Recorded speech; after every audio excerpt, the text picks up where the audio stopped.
మన ప్రభువును రక్షకుడైన యేసుక్రీస్తు వారి యొక్క ఉన్నతమైన నామములో ఆడియో బైబిల్ వింటున్న మీ అందరికీ వందనాలు తెలియజేస్తున్నాం. ఎలా ఉన్నారు? దేవుని కృపను బట్టి మరి ఈరోజు కూడా 99వ రోజు దేవుని యొక్క వాక్యాన్ని చదవడానికి కృపనిచ్చిన దేవునికి స్తోత్రాలు చెల్లిస్తున్నాం. దయచేసి సబ్స్క్రైబ్ చేయండి, లైక్ చేయండి, షేర్ చేయండి, అనేకులకు పరిచయం చేయండి. ఎందుకంటే బైబిల్ తమ జీవితకాలంలో ఒక్కసారైనా చదవడానికి వీలుగా ఈ ఆడియో బైబిల్ ఉపయోగపడుతుందని మేము యూట్యూబ్ ఛానల్ ద్వారా ఈ ఆడియో బైబిల్ చేయడానికి మేము ఎంతగానో ప్రయాసపడుతున్నాం. కాబట్టి మా ప్రయాసలో మీరు కూడా సహకరించవలసిందిగా, అనేకులకు పరిచయం చేయవలసిందిగా ప్రభు పేరట మీకు మనవి చేస్తున్నాం. దేవుడు మనల్ని అందరినీ దీవించును గాక. ఆమేన్. మొదటి రాజులు 13వ అధ్యాయము. అంతటా దైవజనుడైన ఒకడు యెహోవా చేత సెలవు నొంది యూదా దేశం నుండి బేతేలునకు వచ్చెను. ధూపము వేయుటకై యరొబాము ఆ బలిపీఠం నొద్ద నిలిచియుండగా ఆ దైవజనుడు యెహోవా ఆజ్ఞ చేత బలిపీఠంనకు ఈ మాట ప్రకటన చేసెను. బలిపీఠమా, బలిపీఠమా, యెహోవా సెలవిచ్చినదేమనగా, దావీదు సంతతిలో యోషియా అనునొక శిశువు పుట్టును. నీ మీద ధూపము వేసిన ఉన్నత స్థలము యొక్క యాజకులను అతడు నీ మీద అర్పించును. అతడు మనుష్య శల్యములను నీ మీద దహనము చేయును. ఈ బలిపీఠము బద్దలైపోయి దాని మీదనున్న బుగ్గి ఒలికిపోవుటయే యెహోవా ఇచ్చు సూచన అని చెప్పి ఆ దినమున ఆ ప్రవక్త సూచన ఒకటి ఇచ్చెను. బేతేలునందున్న బలిపీఠమును గూర్చి ఆ దైవజనుడు ప్రకటించిన మాట రాజైన యరొబాము విని బలిపీఠం మీద నుండి తన చెయ్యి చాపి వానిని పట్టుకొనుమని చెప్పగా అతడు చాపిన చెయ్యి ఎండిపోయెను. దానిని వెనుకకు తీసుకొనుటకు అతనికి శక్తి లేకపోయెను. మరియు యెహోవా సెలవు ప్రకారము దైవజనుడిచ్చిన సూచన చొప్పున బలిపీఠము బద్దలు కాగా బుగ్గి దాని మీద నుండి ఒలికిపోయెను. అప్పుడు రాజు, నా చెయ్యి మునుపటి వలె బాగగునట్లు నీ దేవుడైన యెహోవా సముఖమందు నా కొరకు వేడుకొనుమని ఆ దైవజనుని బతిమాలు కొనగా దైవజనుడు యెహోవాను బతిమాలు కొనెను గనుక రాజు చెయ్యి మరలా బాగై మునుపటి వలె ఆయను. అప్పుడు రాజు, నీవు నా ఇంటికి వచ్చి అలసట తీర్చుకొనుము, నీకు బహుమతి ఇచ్చేదనని ఆ దైవజనునితో చెప్పగా దైవజనుడు రాజుతో ఇట్లనెను, నీ ఇంటిలో సగము నీవు నాకిచ్చినను నీతో కూడా నేను లోపలికి రాను. ఈ స్థలమందు నేను అన్నపానములు పుచ్చుకొనను. అన్నపానములు పుచ్చుకొనవద్దనియు నీవు వచ్చిన మార్గమున తిరిగి పోవద్దనియు యెహోవా వాక్కు చేత నాకు సెలవాయనని రాజుతో అనెను. అంతటా అతడు తాను బేతేలునకు వచ్చిన మార్గమున వెళ్ళక మరి ఒక మార్గమున తిరిగిపోయెను. బేతేలులో ప్రవక్తయగు ఒక ముసలివాడు కాపురముండెను. ఇతని కుమారులలో ఒకడు వచ్చి బేతేలులో దైవజనుడు ఆ దినమున చేసిన క్రియలన్నిటినీ అతడు రాజుతో పలికిన మాటలన్నిటినీ తమ తండ్రితో తెలియజెప్పగా వారి తండ్రి అతడు ఏ మార్గమున వెళ్ళిపోయానని వారిని అడిగెను. అంతటా అతని కుమారులు యూదా దేశంలో నుండి వచ్చిన దైవజనుడు ఏ మార్గమున వెళ్ళిపోయినది తెలిపిరి. పిమ్మట అతడు తన కుమారులను పిలిచి నా కొరకు గాడిదకు గంత కట్టుడని చెప్పగా వారు అతని కొరకు గాడిదకు గంత కట్టిరి. అతడు దాని మీద ఎక్కి దైవజనుని కనుగొనవల్లని పోయి మస్తకి వృక్షము క్రింద అతడు కూర్చుండగా చూచి, యూదాదేశంలో నుండి వచ్చిన దైవజనుడవు నీవేనా అని అడుగగా అతడు నేనే అనెను. అప్పుడు అతడు నా ఇంటికి వచ్చి భోజనము చేయమనగా అతడు, నేను నీతో కూడా మరలి రాజాలను నీ ఇంట ప్రవేశింపను, మరియు నీతో కలిసి ఈ స్థలమందు అన్నపానములు పుచ్చుకొనను. నీవు అచ్చట అన్నపానములు పుచ్చుకొనవద్దనియు నీవు వచ్చిన మార్గమున పోవుటకు తిరగవద్దనియు యెహోవా వాక్కు చేత నాకు సెలవాయినని చెప్పెను. అందుకతడు, నేనును నీ వంటి ప్రవక్తనే, మరియు దేవదూత యొకడు యెహోవా చేత సెలవు పొంది అన్నపానములు పుచ్చుకొనుటకై అతనిని ఇంటికి తోడుకొని రమ్మని నాతో చెప్పెనని అతనితో అబద్ధమాడగా అతడు తిరిగి అతనితో కూడా మరలిపోయి అతని ఇంట అన్నపానములు పుచ్చుకొనెను. వారు భోజనము చేయుచుండగా అతనిని వెనుకకు తోడుకొని వచ్చిన ఆ ప్రవక్తకు యెహోవా వాక్కు ప్రత్యక్షమాయెను. అంతటా అతడు యూదా దేశంలో నుండి వచ్చిన దైవజనుని పిలిచి, యెహోవా ఈలాగున ఆజ్ఞ ఇచ్చుచున్నాడు, నీ దేవుడైన యెహోవా నీకు ఆజ్ఞాపించిన దానిని గైకొనక ఆయన సెలవిచ్చిన నోటి మాట మీద తిరుగబడి నీవు వెనుకకు వచ్చి నీవు అచ్చట అన్నపానములు పుచ్చుకొనవలదని ఆయన సెలవిచ్చిన స్థలమున భోజనము చేసి ఉన్నావు గనుక నీ కళేబరము నీ పితరుల సమాధిలోనికి రాకపోవునని ఎలుగెత్తి చెప్పెను. అంతట వారు అన్నపానములు పుచ్చుకొనిన తరువాత అచ్చటి ప్రవక్త తాను వెనుకకు తోడుకొని వచ్చిన ఆ ప్రవక్తకు గాడిద మీద గంత కట్టించెను. అతడు బయలుదేరి మార్గమున పోవుచుండగా ఒక సింహం అతనికి ఎదురుపడి అతని చంపెను. అతని కళేబరము మార్గమందు పడియుండగా గాడిద దాని దగ్గర నిలిచియుండెను. సింహమును శవము దగ్గర నిలిచియుండెను. కొందరు మనుష్యులు ఆ చోటికి వచ్చి శవము మార్గమందు పడియుండుటయు సింహము శవము దగ్గర నిలిచియుండుటయు చూచి ఆ ముసలి ప్రవక్త కాపురమున్న పట్టణమునకు వచ్చి ఆ వర్తమానము తెలియజేసిరి. మార్గంలో నుండి అతని తోడుకొని వచ్చిన ఆ ప్రవక్త ఆ వర్తమానము వినినప్పుడు యెహోవా మాటను ఆలకింపక తిరగబడిన దైవజనుడు ఇతడే. యెహోవా సింహమునకు అతన్ని అప్పగించియున్నాడు. యెహోవా సెలవిచ్చిన ప్రకారము అది అతన్ని చీల్చి చంపెను అని పలికి తన కుమారులను పిలిచి గాడిదకు నా కొరకు గంతకట్టుడని చెప్పెను. వారు అతని కొరకు గంత కట్టినప్పుడు అతడు పోయి అతని శవము మార్గమందు పడియుండుటయు గాడిదయు సింహమును శవము దగ్గర నిలిచియుండుటయు సింహము గాడిదను చీల్చివేయక శవమును తినకయుండుటయు చూచి దైవజనుని శవము ఎత్తి గాడిద మీద వేసుకొని తిరిగి వచ్చెను. ఈ ప్రకారము ఆ ముసలి ప్రవక్త అంగలార్చుటకును సమాధిలో శవమును పెట్టుటకును పట్టణమునకు వచ్చెను. అతడు తన సమాధిలో ఆ శవమును పెట్టగా జనులు కటకట నా సహోదరుడా అని ఏడ్చిరి. మరియు ఇతడు సమాధిలో శవమును పెట్టి నేను మరణమైనప్పుడు దైవజనుడైన ఇతడు పెట్టబడిన సమాధిలో నన్ను పాతిపెట్టుడి, నా శల్యములను అతని శల్యముల దగ్గర ఉంచుడి. యెహోవా మాటను బట్టి బేతేలులోనున్న బలిపీఠమునకు విరోధముగాను షోమ్రోను పట్టణంలోనున్న ఉన్నత స్థలములలోని మందిరములన్నిటికీ విరోధముగాను అతడు ప్రకటించినది అవశ్యముగా సంభవించునని తన కుమారులతో చెప్పెను. ఈ సంగతి అయిన తరువాత యరొబాము తన దుర్మార్గమును విడిచిపెట్టక సామాన్య జనులలో కొందరిని ఉన్నత స్థలములకు యాజకులుగా నియమించెను. తనకిష్టులైన వారిని యాజకులుగా ప్రతిష్ఠించి వారిని ఉన్నత స్థలములకు యాజకులుగా నియమించెను. యరొబాము సంతతి వారిని నిర్మూలము చేసి భూమి మీద ఉండకుండా నశింపజేయునట్లుగా ఇది వారికి పాపకారణమాయెను. మొదటి రాజులు 14వ అధ్యాయము. ఆ కాలమున యరొబాము కుమారుడైన అబీయా కాయిలా పడగా యరొబాము తన భార్యతో ఇట్లనెను, నీవు లేచి యరొబాము భార్యవని తెలియబడకుండా మారువేషము వేసుకొని షిలోహునకు పొమ్ము. ఈ జనుల మీద నేను రాజు నగుదునని నాకు సమాచారము తెలియజెప్పిన ప్రవక్తయగు అహీయా అక్కడ ఉన్నాడు. కాబట్టి నీవు 10 రొట్టెలును అప్పములను ఒక బుడ్డి తేనెయు చేతపట్టుకొని అతని దర్శించుము. బిడ్డ ఏమగునో అతడు నీకు తెలియజేయనని చెప్పగా యరొబాము భార్య ఆ ప్రకారము లేచి షిలోహునకు పోయి అహీయా ఇంటికి వచ్చెను. అహీయా వృద్ధాప్యము చేత కండ్లు కానరాని వాడై ఉండెను. అంతట యెహోవా అహీయాతో సెలవిచ్చినదేమనగా, యరొబాము కుమారుడు కాయిలాగా ఉన్నాడు గనుక అతని గూర్చి నీ చేత విచారించుటకై యరొబాము భార్య వచ్చుచున్నది. ఆమె మారువేషం వేసుకొని మరి ఒకతి అయినట్టుగా వచ్చుచున్నది గనుక నేను నీకు సెలవిచ్చినట్లు నీవు ఆమెతో చెప్పవలెను. అంతలో అహీయా ద్వారము లోపలికి వచ్చిన ఆమె కాలి చప్పుడు విని ఆమెతో ఇట్లనెను, యరొబాము భార్య లోపలికి రమ్ము. నీవు వేషము వేసుకొని వచ్చుట ఎలా? కఠినమైన మాటలు నీకు చెప్పవలనని నాకు ఆజ్ఞయాయెను.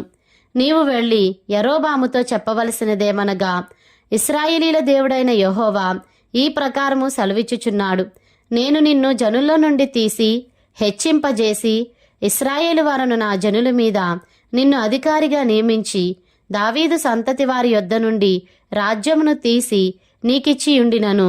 నా ఆజ్ఞలను గైకొని మనపూర్తిగా నన్ను అనుసరించి నా దృష్టికి ఏది అనుకూలమో దాని మాత్రమే చేసిన నా సేవకుడైన దావీదు చేసినట్టు నీవు చేయక నీకంటే ముందుగా ఉండిన వారందరి కంటెను అధికముగా కీడు చేసి ఉన్నావు.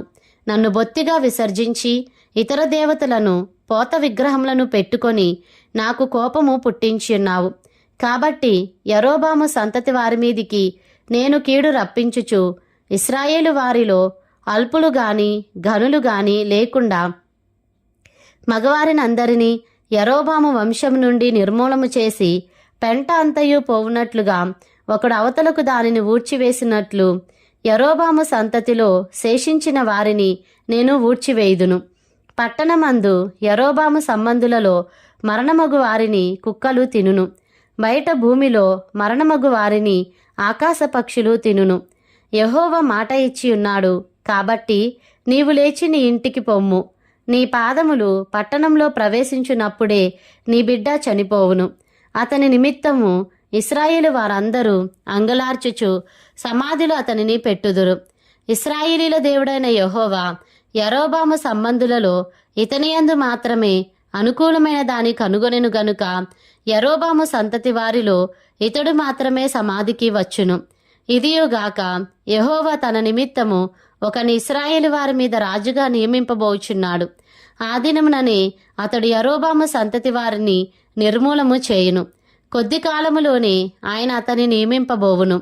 ఇశ్రాయేలు వారు దేవతా స్తంభములను నిలిపి యెహోవాకు కోపము పుట్టించి ఉన్నారు గనుక నీటి అందు రెల్లు అల్లలాడునట్లు యెహోవా ఇశ్రాయేలు వారిని మొత్తి ఒకడు వేరును పెళ్లగించినట్లు వారి పితరులకు తాము ఇచ్చిన ఈ మంచి దేశంలో నుండి వారిని పెళ్లగించి వారిని యూఫ్రటీసు నది అవతలకు చెదరగొట్టును. మరియు తానే పాపము చేసి ఇశ్రాయేలు వారు పాపము చేయుటకై కారకుడైన యరొబాము పాపములను బట్టి ఆయన ఇశ్రాయేలు వారిని అప్పగింపబోచున్నాడు. అప్పుడు యరొబాము భార్య లేచి వెళ్ళిపోయి తిర్సా పట్టణమునకు వచ్చెను. ఆమె లోగిటి ద్వారపు గడప యొద్దకు రాగానే ఆ చిన్నవాడు చనిపోయెను. జనులు అతనిని సమాధిలో పెట్టి యెహోవా తన సేవకుడైన ప్రవక్తయగు అహీయా ద్వారా సెలవిచ్చిన ప్రకారముగా ఇశ్రాయేలు వారందరూ అతని కొరకు అంగలార్చిరి. యరొబాము చేసిన ఇతర కార్యములను గూర్చియు అతడు జరిగించిన యుద్ధములను గూర్చియు ప్రభుత్వమును గూర్చియు ఇశ్రాయేలు వారి రాజుల వృత్తాంతముల గ్రంథమందు వ్రాయబడి ఉన్నది. యరొబాము ఏలిన దినములు 22 సంవత్సరములు. అతడు తన పితరులతో కూడా నిద్రించగా అతనికి మారుగా అతని కుమారుడైన నాదాబు రాజాయను. యూదాదేశమందు సొలొమోను కుమారుడైన రెహబాము ఏలుచుండెను. రెహబాము 41 సంవత్సరముల వాడైనప్పుడు ఏలనారంభించెను. తన నామము నుంచుటకై ఇశ్రాయేలీల గోత్రములన్నిటిలో నుండి యెహోవా కోరుకొనిన యెరూషలేమను పట్టణమందు అతడు 17 సంవత్సరములు ఏలెను. అతని తల్లి అమ్మోనీయురాలు, ఆమె పేరు నయమా. యూదావారు యెహోవా దృష్టికి కీడు చేసి తమ పితరులు చేసిన దానంతటిని మించునట్లుగా పాపము చేయుచు ఆయనకు రోషము పుట్టించిరి. ఎట్లనగా వారును ఎత్తైన ప్రతి పర్వతం మీదను పచ్చని ప్రతి వృక్షము క్రిందను బలిపీఠములను కట్టి విగ్రహములను నిలిపి దేవతాస్తంభములను ఉంచిరి. మరియు పురుషగాములు సహా దేశమందుండిరి. ఇశ్రాయేలీల ఎదుట నిలవకుండా యెహోవా వెళ్ళగొట్టిన జనులు చేయు హేయక్రియల ప్రకారముగా యూదావారును చేయుచూ వచ్చిరి. రాజైన రెహబాము యొక్క 5వ సంవత్సరమందు ఐగుప్తు రాజైన షీషకు యెరూషలేము మీదికి వచ్చి యెహోవా మందిరపు ఖజానాలోని పదార్థములను రాజనగరు యొక్క ఖజానాలోని పదార్థములను ఎత్తుకొని పోయెను. అతడు సమస్తమును ఎత్తుకొని పోయెను. సొలొమోను చేయించిన బంగారపు డాళ్లను అతడు ఎత్తుకొని పోయెను. రాజైన రెహబాము వీటికి మారుగా ఇత్తడి డాళ్లను చేయించి రాజనగరు ద్వారపాలకులైన తన దేహ సంరక్షకుల అధిపతుల వశము చేసెను. రాజు యెహోవా మందిరమునకు వెళ్ళునప్పుడెల్లా రాజదేహ సంరక్షకులు వాటిని మోసుకొని పోయి అతడు తిరిగి రాగా వాటిని తమ గదిలో ఉంచిరి. రెహబాము చేసిన ఇతర కార్యములను గూర్చియు అతడు చేసిన వాటన్నిటిని గూర్చియు యూదారాజుల యొక్క వృత్తాంతముల గ్రంథమందు వ్రాయబడి ఉన్నది. వారు బ్రతికినంత కాలము రెహబామునకును యరొబామునకును యుద్ధము జరుగుచుండెను. రెహబాము తన పితరులతో కూడా నిద్రించి దావీదుపురం అందున్న తన పితరుల సమాధిలో పాతిపెట్టబడెను. అతని తల్లి నయమానను ఒక అమ్మోనీరాలు. అతని కుమారుడైన అబీయాము అతనికి మారుగా రాజాయను. మొదటి రాజులు 15వ అధ్యాయము. నెబాతు కుమారుడును రాజునైన యరొబాము ఏలబడిలో 18వ సంవత్సరమున అబీయాము యూదావారిని ఏలరారంభించెను. అతడు 3 సంవత్సరములు యెరూషలేమునందు రాజుగా ఉండెను. అతని తల్లి పేరు మయకా, ఆమె అబీషాలోము కుమార్తె. అతడు తన తండ్రి పూర్వము అనుసరించిన పాపము మార్గములన్నిటిలో నడిచెను. తన పితరుడైన దావీదు హృదయము తన దేవుడైన యెహోవా ఎడల యథార్థముగా ఉన్నట్లు అతని హృదయము యథార్థముగా ఉండలేదు. దావీదు హెత్తీయుడైన ఊరియా సంగతియందు తప్ప తన జీవిత దినములన్నీయు యెహోవా దృష్టికి యథార్థముగా నడుచుకొనుచు యెహోవా అతనికిచ్చిన ఆజ్ఞలలో దేని విషయమందును తప్పిపోకుండెను గనుక దావీదు నిమిత్తము అతని తరువాత అతని కుమారుని నిలుపుటకును యెరూషలేమును స్థిరపరచుటకును అతని దేవుడైన యెహోవా యెరూషలేమునందు దావీదునకు దీపముగా అతని ఉండనిచ్చెను. రెహబాము బ్రతికిన దినములన్నీయు అతనికిని యరొబామునకును యుద్ధము జరుగుచుండెను. అబీయాము చేసిన ఇతర కార్యములను గూర్చియు అతడు చేసిన వాటన్నిటిని గూర్చియు యూదారాజుల వృత్తాంతముల గ్రంథమందు వ్రాయబడి ఉన్నది. అబీయామునకును యరొబామునకును యుద్ధము కలిగి ఉండెను. అబీయాము తన పితరులతో కూడా నిద్రించగా వారు దావీదు పురమందు అతనిని సమాధి చేసిరి. అతని కుమారుడైన ఆసా అతనికి మారుగా రాజాయను. ఇశ్రాయేలు వారికి రాజైన యరొబాము ఏలుబడియందు 20వ సంవత్సరమున ఆసా యూదావారిని ఏలనారంభించెను. అతడు 41 సంవత్సరములు యెరూషలేమునందు ఏలుచుండెను. అతని అవ్వ పేరు మయకా, ఈమె అబీషాలోము కుమార్తె. ఆసా తన పితరుడైన దావీదు వలె యెహోవా దృష్టికి యథార్థముగా నడుచుకొని పురుషగాములను దేశంలో నుండి వెళ్ళగొట్టి తన పితరులు చేయించిన విగ్రహములన్నిటినీ పడగొట్టెను. మరియు తన అవ్వయైన మయక అసహ్యమైన ఒకదాని చేయించి దేవతా స్తంభము ఒకటి నిలుపగా ఆసా ఆ విగ్రహమును చిన్నాభిన్నములుగా కొట్టించి కిద్రోను ఓరను దాని కాల్చివేసి ఆమె పట్టపుదేవి కాకుండా ఆమెను తొలగించెను. ఆసా తన దినములన్నీయు హృదయపూర్వకముగా యెహోవాను అనుసరించెను గాని ఉన్నత స్థలములను తీసివేయకపోయెను. మరియు అతడు తన తండ్రి ప్రతిష్ఠించిన వస్తువులను తాను ప్రతిష్ఠించిన వస్తువులను వెండియు బంగారమును ఉపకరణములను యెహోవా మందిరంలోనికి తెప్పించెను. వారు బ్రతికిన దినములన్నిటను ఆసాకును ఇశ్రాయేలు రాజైన బయెషాకును యుద్ధము జరుగుచుండెను. ఇశ్రాయేలు రాజైన బయెషా యూదావారికి విరోధి అయ్యుండి యూదారాజైన ఆసా యొద్ద నుండి ఎవరునూ రాకుండను అతని యొద్దకు ఎవరునూ పోకుండను రామా పట్టణమును కట్టించెను. కాబట్టి ఆసా యెహోవా మందిరపు ఖజానాలోను రాజనగరి యొక్క ఖజానాలోను శేషించిన వెండి అంతయు బంగారమంతయు తీసి తన సేవకుల చేతికి అప్పగించి హెజ్యోనుకు పుట్టిన టబ్రిమ్మోను కుమారుడును దమస్కులో నివాసము చేయుచు అరామునకు రాజునయ్యున్న బెన్హదాదుకు పంపి మనవి చేసినదేమనగా, నీ తండ్రికిని నా తండ్రికిని సంధి కలిగి ఉన్నట్లు నీకును నాకును సంధి కలిగి ఉండవలెను కనుక వెండి బంగారములను నీకు కానుకగా పంపించుచున్నాను. నీవు వచ్చి ఇశ్రాయేలు రాజైన బయెషా నా యొద్ద నుండి తిరిగిపోవునట్లు నీకును అతనికిని కలిగిన నిబంధనను తప్పింపవలెను. కాబట్టి బెన్హదదు రాజైన ఆసా చెప్పిన మాటకు సమ్మతించి తన సైన్యముల అధిపతులను ఇశ్రాయేలు పట్టణముల మీదికి పంపి ఈయోనును దానును ఆబెల్ బేత్మయాకాను కిన్నెరెతును నఫ్తాలి దేశమును పట్టుకొని కొల్లపెట్టెను. అది బయెషాకు వర్తమానము కాగా రామా పట్టణము కట్టుట మాని తిర్సాకు పోయి నివాసము చేసెను. అప్పుడు రాజైన ఆసా ఎవరునూ నిలిచిపోకుండా యూదాదేశపు వారందరూ రావాలనని ప్రకటన చేయగా జనులు సమకూడి బయెషా కట్టించుచుండిన రామా పట్టణపు రాళ్లను కర్రలను ఎత్తుకొని వచ్చిరి. రాజైన ఆసా వాటి చేత బెన్యామీను సంబంధమైన గెబాను మిస్పాను కట్టించెను. ఆసా చేసిన ఇతర కార్యములను గూర్చియు అతని బలమంతటిని గూర్చియు అతడు చేసిన సమస్తమును గూర్చియు అతడు కట్టించిన పట్టణములను గూర్చియు యూదారాజుల వృత్తాంతముల గ్రంథమందు వ్రాయబడి ఉన్నది. అతడు వృద్ధుడైన తరువాత అతని పాదముల యందు రోగము పుట్టెను. అంతటా ఆస తన పితరులతో కూడా నిద్రించి తన పితరుడైన దావీదు పురమందు తన పితరుల సమాధిలో పాతిపెట్టబడెను. అతనికి మారుగా యెహోషాపాతు అను అతని కుమారుడు రాజాయను. యరొబాము కుమారుడైన నాదాబు యూదారాజైన ఆసా ఏలుబడిలో 2వ సంవత్సరమందు ఇశ్రాయేలు వారిని ఏలనారంభించి ఇశ్రాయేలు వారిని 2 సంవత్సరములు ఏలెను. అతడు యెహోవా దృష్టికి కీడు చేసి తన తండ్రి నడిచిన మార్గమందు నడిచి అతడు దేనిచేత ఇశ్రాయేలు వారు పాపము చేయుటకై కారకుడాయనో ఆ పాపమును అనుసరించి ప్రవర్తించెను. ఇస్సాకారు ఇంటి సంబంధుడును అహియా కుమారుడునైన బయేషా అతని మీద కుట్ర చేసెను.